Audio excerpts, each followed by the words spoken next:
If you've been a boxing fan for the longest time, you'd know that Mike Tyson is ultimately one of the greatest of all time. There's no one yet in the boxing world that could compare to his power and ability to ultimately put his opponent to sleep the instant he sees the opportunity to. And if I were his opponent back in the day, it'd be pretty daunting to have even the thought of facing him, so I wonder how his opponents, the one that he lost to, did it.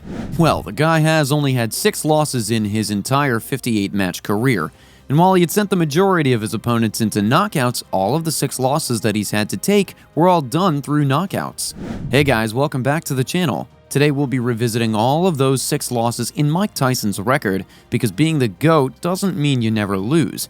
It just means you persevere. But before all of that, be sure to hit the like and subscribe buttons for more of our updates. Sit back, grab your popcorn, and let's get into it. This fight, entitled Tyson is Back, occurred with James Douglas as his opponent in the year 1990. This is pretty historic, as before this fight, Tyson was the undefeated, undisputed heavyweight champion, so this was deemed as one of the biggest upsets in the entire boxing world. Tyson was pretty much building the name that he's known for today during that time. He was defeating opponent after opponent at the time, giving short but seemingly easy win matches due to an insane number of knockout wins. There was absolutely no reason to question Mike Tyson's ability to box, so only the brave and confident would have the guts to step into the ring as Tyson's punching bag. And someone by the name of James Douglas is the man for the job. Before the arrangement of the fight, Tyson was ranked number 1 while Douglas was ranked 7. So they're not far off from each other, but at the same time, they're not close. The thing that is in common between the two of them is that they had relatively successful boxing careers, with Tyson being the heavyweight champion, and Douglas earning the right to challenge him after having a string of 6 consecutive wins. During the start of the fight, it was pretty evident that Douglas did not let Tyson intimidate him, and that he came prepared despite facing drawbacks in doing so. He knew he had it in him to defeat the boss, and he did.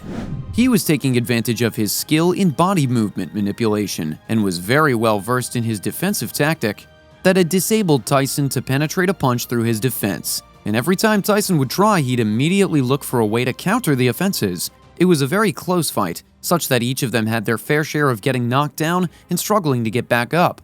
But Tyson, on the 10th round, was just exhausted at that point, as Douglas didn't give up on backing him towards the ropes and landing successful punches, until eventually knocking the Iron Mike out for the first time in his entire career.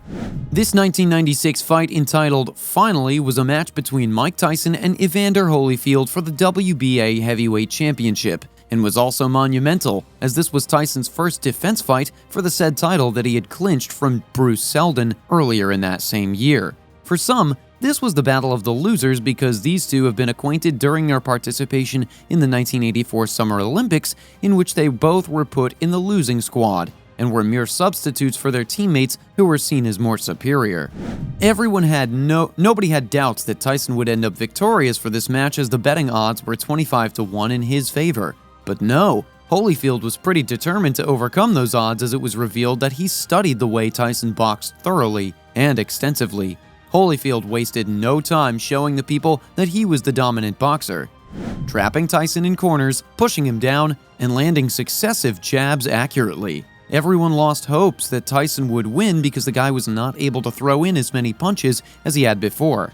And a seemingly unclear strategy had shaken his balance. Whenever Tyson would throw in one punch, he'd counter it with powerful combinations. In the 7th round, Tyson charged toward Holyfield, which had then resulted in a very aggressive clash of heads, with Tyson falling to his knees and crying in pain. For the remainder of the fight, it was obvious that Tyson was going to lose, but his pride had stopped him from giving up even after recommendations from his coach to stop were heard. He was becoming weak as he continued to endure hard-hitting punches from Holyfield and failed to land jabs. In the 11th round, the referee knew that he already needed to stop the match before anything could get worse, so he did, and Holyfield was then eventually declared the winner. At the end of the match, Tyson had then expressed his deep respect for his opponent, and this fight is regarded as one of the most famous upsets in boxing history. Now, this match is a continuation of the Mike Tyson-Evander Holyfield fight series dubbed The Sound and the Fury, which happened the year after their first match in 1996. And this is the fight where the pop culture moment of Tyson biting Holyfield's ear happened, so it's both notorious and interesting to say the least. Just coming right up from their upsetting match 7 months prior, Holyfield was the underdog during the time, and no one saw him defeating Tyson for the WBA championship that year, but he did. and this match was no different.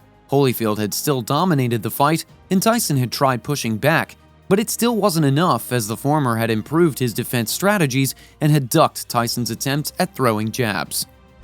It was pretty evident that Tyson was getting frustrated because the picture of him getting his second loss from the same guy was becoming clearer and clearer. However, in the third round, Tyson became too aggressive, and that says a lot for a boxer in the ring.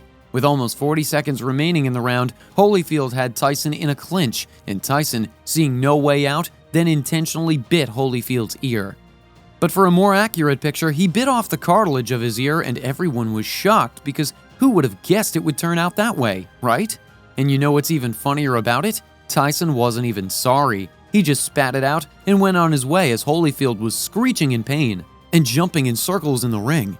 And on the next rounds, it looks as though Tyson couldn't have enough of his ear as he bit more off. In the aftermath, Tyson lost through disqualification along with his boxing license being revoked, but reinstated months after.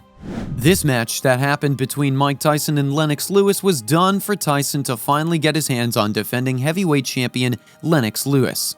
This fight was pretty heated as before, during the press conference when Lewis had appeared, Tyson threw dagger stares and walked towards him, and looked like he was about to assault him if not for the bodyguards that blocked him, to which he threw a left hook. It was very controversial, seeing as Tyson had yelled out profanities at them.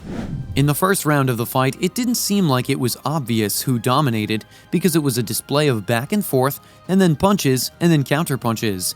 Now, when you know Mike Tyson's reputation, you know that when you're about to fight him, you have to build up a very strong defense unless you want to black out in the ring.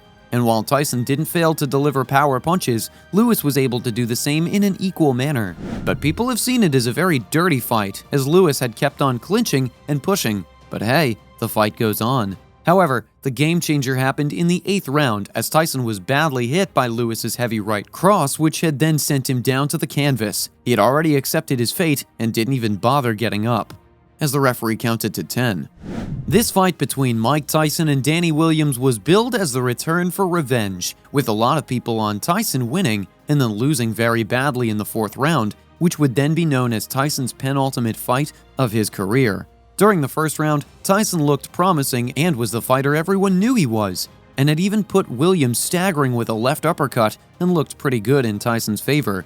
But alas, he was unfortunate, as he had then suffered a knee injury that rendered him impaired to continue the fight to the best of his ability. On the next rounds, Williams was able to find his footing and was able to keep up with Tyson for that matter, until in the 4th round with only 25 seconds remaining, Williams took advantage of a weakened Mike Tyson and rained a long punching combo that Tyson was not able to answer. This sent Tyson down to the canvas, and before attempting to get back up, he didn't make it to the referee's count. Williams was then declared the winner by technical knockout. In our opinion, this had seemed to be a fight that Tyson put up that just went down the drain with Kevin McBride in 2005. During the early rounds, Tyson was the main aggressor, and everyone thought that he would be winning. Even the judges' scores had him going in that direction. But if McBride's strategy was to keep enduring blow after blow just to keep Tyson spending his energy to wear him out, then it was the perfect strategy to have worked. Tyson became increasingly frustrated for that matter, and had attempted to break McBride's left arm, to which he was then awarded a 2-point deduction. Tyson had won most rounds, but the deduction had instead given the cards to McBride. Tyson quit the fight, and the referee had ruled out the match as a victory in favor of McBride via technical knockout. And that's it for a quick summary of all of Mike Tyson's 6 knockout losses. Let us know in the comment section down below if you want more content like this. And of course, be sure to hit the like and subscribe buttons for more updates. Until next time.